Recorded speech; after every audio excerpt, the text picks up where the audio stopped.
چرا زینا نکرد؟ این چی بود؟ دعای مادر. دعای مادر خودشاد میکنه، دعای مادر غلامت میکنه، فقیر و محتاجت میکنه اگر مادر رنج بگیری. برای این سبب الحمدلله العالمین باید ما مادرها را دوست بداریم، بچه جان بگیم، زنا نکنیم، عرق ننوشیم. در قصه حضرت یوسف، سوره یوسف در قرآن 114 سوره، یک تاش یوسف، یک تاش سوره یوسف. زنی عزیزی مصر، سروزیری مصر، حضرت یوسف گفت که لیش کرد خوشه، گفت های تلک بیا قتیم زنا کن. گفت معاذ الله، ما خدا میترسم. گفت ما چقدر زنا میکنم؟ خدا ما را دیده سه، ما چقدر در نزد الله زنا کنم؟ الله ما را میبینه. گفت لیس کمثله شیء و هو السمیع البصیر. الله هم مثل ماننده داره، خداوند شنواست و بیناست. خدا ما را این حاضر جدیده سه، خدا ما را شنیده سه. برای این سبب الحمدلله العالمین فراموش نکنید هیچ شخص چنین الله با ما نزدیک نیست. هیچ شخص چنین الله با ما نزدیک نیست. حتی انسان یا برادرش قچاق هم بگیره، الله او در نزدیکتر است. الله میگه که ای بنده من ای شهرگی گردن تا به تو نزدیکترم. و هیچ دوستم چنین الله با ما دوستی واقعی نیست. بهترین دوست الله است. هیچ دوست این از اگر دو کس رفیق باشه، یک دوستش در یک مصیبت خردار شود، او دوستش که در رو بفهمه سیم کارتش علیش میکنه. چوا میگه از دوستم زنگ میزنه، من مرا پول میگه، پول نمیتوشه، سیم کارتش علیش میکنه، تلفنشو میکشه. لکن سیم کارت الله هرگز خاموش نمیشه.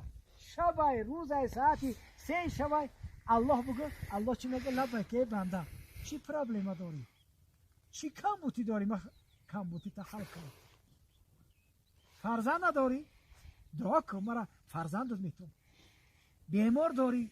ما ترا شفا میتون بیمار تا ایما طلب کن. ایگان قبر نی، ایگان پیر نی، ایگان مزار نی، ای کی؟ ای الله. حضرت ابراهیم علیه السلام چه میگه؟ و اذا مرضت فهو یشفین. وقتی ما کسل شدیم او مرا شفا میتیه. یگان مزار و قبر مرا شفا داده نمیتوند، الله شفا میتیه. یگان مزار فرزند داده نمیتوند، الله فرزند میتیه. یگان مزار دختر داده نمیتوند، الله دختر میتیه. باید ما الله را دوست بداریم. برای این سبب الحمدلله رب العالمین الله سبحانه و تعالی ما را آفرید و ما شما را اگر کمبودی داشته باشی در سجده دعا کن، الله دعات اجابت میکنه. پیغمبر علیه السلام میگه که کسی به فرزند استغفار زیاد کنه، استغفر الله العظیم و اتوب الیه بگو، صاحب فرزند میشه. کسی کم بغل استغفار زیاد کنه، خدا بایش میکنه. کسی سبحان الله غمگینه استغفار کنه، استغفر الله العظیم و اتوب الیه بگو، از غم میره روشه.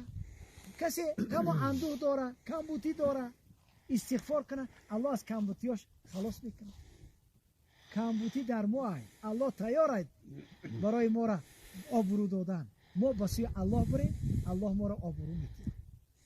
پیغمبر علیه السلام میگه که من لزم الاستغفار جعله الله من كل ضيق مخرجا ومن كل هم فرجا ورزقه الله تبارک و تعالی من حیث لا یحتسب.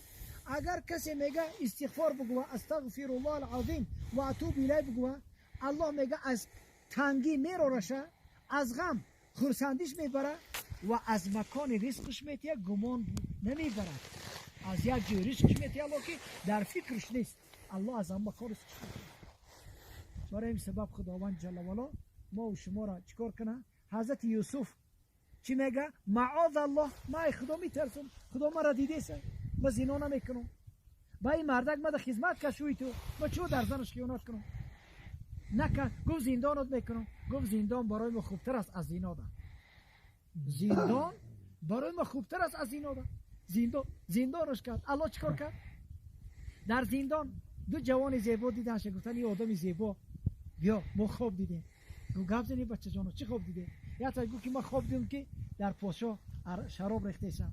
دیگرش گفت که ما خواب دیدم که در بالای سرم نون چی همین پرنده ها ای بالای سرم نون میزنن. گفت ان شاء الله صبر کنید، من اندک پس خواب شما را جواب میدم. خب سبحان الله اندک پس گفت که بیایید.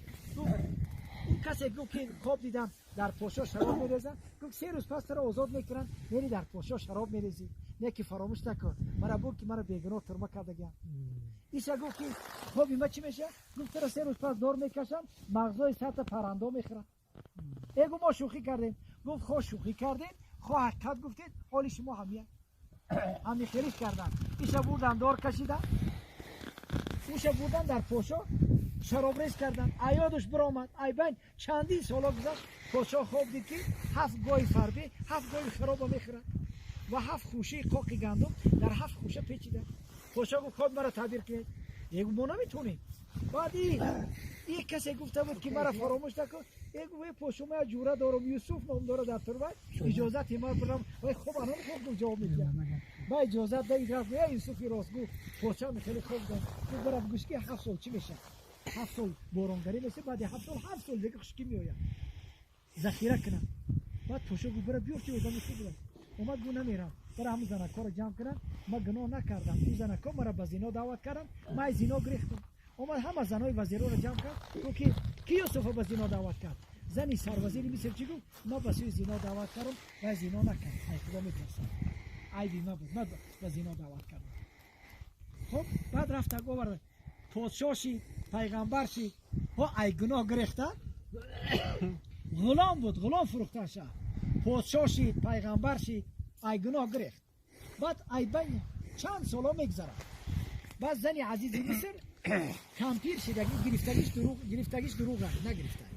بعد پیش ره حضرت یوسف گرفت. یا یوسف یا چیت نگم برای حضرت یوسف کتی کارگراش گفت که گناه پادشاه را غلام کرد تقوا و خدا ترسی غلام پادشاه کرد. گناه پادشاه را غلام کرد خب خدا ترسی و ای گناه گریزی غلام پادشاه کرد. خود چه گفت ما خاندان شاهی بودیم ما غلام شدیم تو ای خدا ترسیدی گناه نکردی تو به درجه شاهی رسیدی. کسی گناه نکنه آبرو میگیره. کسی گناه کرد مالش میمونه. مثلا زنا کردی در سر 10 مردان در این همین چیزی پاک حلال عرق نوشیدی یک گناه کردی بدون که خداوند مصیبت میتیه یا کودکت کسل میشه یا مولود کسل میشه. فراموش که 10 مردان گناه کردی خداوند برکت نمیگیره مصیبت داشته. برای خداوند ما و شما را ببخشه پروردگار توفیق بده خداوند که مادرها را دوست بداریم. خداوند این صدقه عبدالرحمن را قبول درمانش برکت خداوند با خدا کار ما و شما را بخیر بده.